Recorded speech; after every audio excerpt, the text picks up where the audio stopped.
ओम नमः शिवाय. नमस्कार सगळ्यांना. मी कविता नेहरे आणि तुमचं सगळ्यांचं स्वागत करते अन्नपूर्णा बाय कविता नेहरे या यूट्यूब चॅनलवर. आज आपण एक वेगळी रेसिपी बनवणार आहोत. तर चला सुरुवात करूया एक वेगळ्या रेसिपीसाठी. तर फ्रेंड्स, आज आपण बनवणार आहोत अगदी मऊ, चविष्ट आणि हेल्दी ओल्या वाटाण्याची वड्या. या वड्या नाश्त्यासाठी, डब्यासाठी किंवा संध्याकाळच्या चहासोबत खूप छान लागतात. चला तर मग सुरुवात करूया.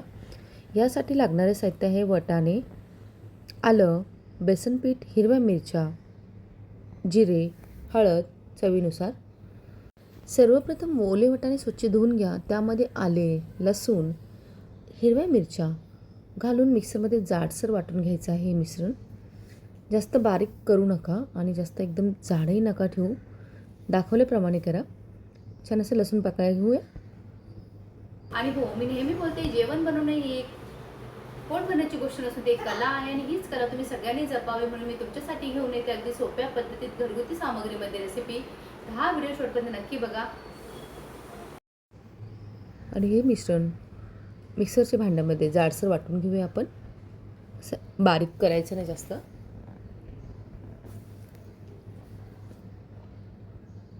हे अशाप्रमाणे जाडसर असं वाटून घ्यायचं. खूप सोपी रेसिपी आहे आणि खूप चविष्ट आहे, हेल्दी आहे. नक्की ट्राय करून बघा. व्हिडिओ शेवटपर्यंत नक्की बघा. सगळे असे वाटाणे जाडसर वाटून घेऊया मिक्सरच्या भांड्यामध्ये. आता ह्या मिश्रणामध्ये आपण काही इन्ग्रेडियंट्स टाकणार आहोत ज्याने याचे स्वाद डबल करतो. जिरे, हळद, कोथिंबीर, फ्रेश कोथिंबीर खूप सारी, हिंग,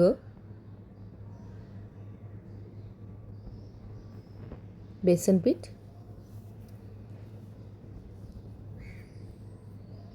हे सर्व सामग्री टाकून साहित्य असं छान एकत्र करायचं. छान असं.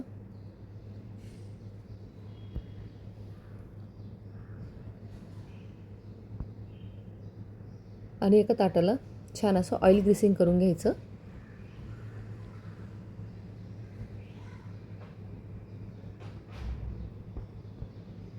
आणि साईडला स्टीमरमध्ये पाणीही गरम करायला ठेवायचं. तोपर्यंत तुम्ही किंवा कुकरही लावू शकता. याच्यामध्ये ह्या ताटामध्ये हे सगळं बॅटर छान असं सेट करायचं.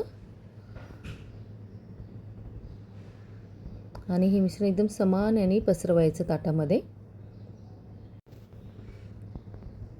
स्टीमर किंवा कुकरमध्ये शिट्टी न लावता साधारण 20 मिनटं ही वड्या वाफून घ्यायच्या आहे. समान असं पसरून घ्यायचं आहे. काही खास टिप्स सांगणार आहे. वाटाणे जाडसर वाटल्याने वड्यांना छान स्ट्रेक्चर येते. बेसन जास्त घालू नका. वड्या पूर्ण थंड झाल्यावरच कापा. फ्रीजमध्ये ठेवल्यास या वड्या 7 ते 8 दिवस टिकतात आरामशीर. छान असं पसरून घ्यायचं.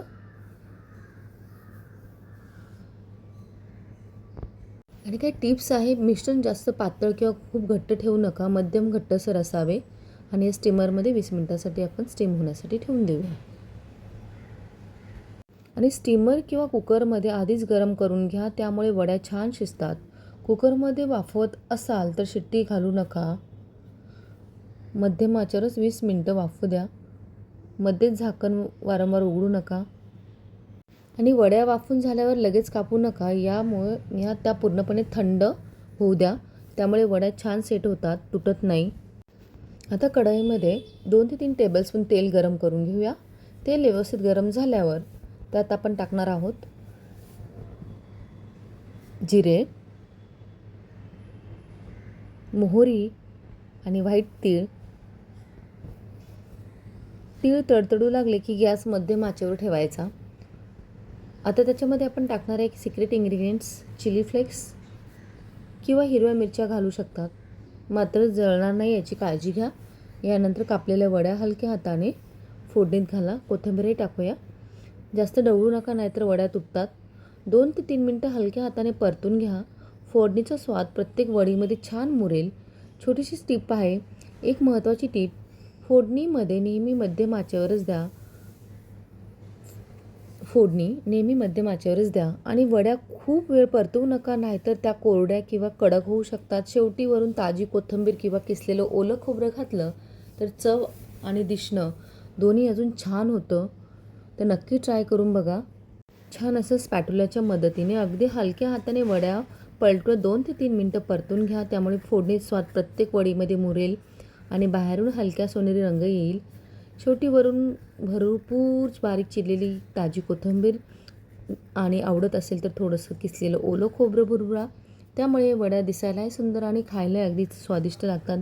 तर अशा प्रकारे आपल्या ह्या गरमागरम मऊ आणि खमंग ओल्या वाटाण्याच्या वड्या तयार आहे. ह्या नक्की करून बघा आणि तुमचा अनुभव मला कमेंट्समध्ये नक्की सांगा. वाह! आपल्या ओल्या वाटाण्याच्या वड्या आता सर्व्ह करण्यासाठी अगदी तयार आहे. बघा किती सुंदर रंग आणि मऊ टेक्स्चर, खमंग फोडणी दिसायला किती आकर्षक वाटत आहे. या वड्या गरमागरम सर्व्ह करा. सकाळच्या नाश्त्यासाठी, संध्याकाळच्या चहासोबत किंवा डब्यातही देण्यासाठी एक उत्तम पर्याय आहे. हिरवी चटणी, टोमॅटो सॉस किंवा गोड चहासोबत या वड्या अगदी चव खुलून येते.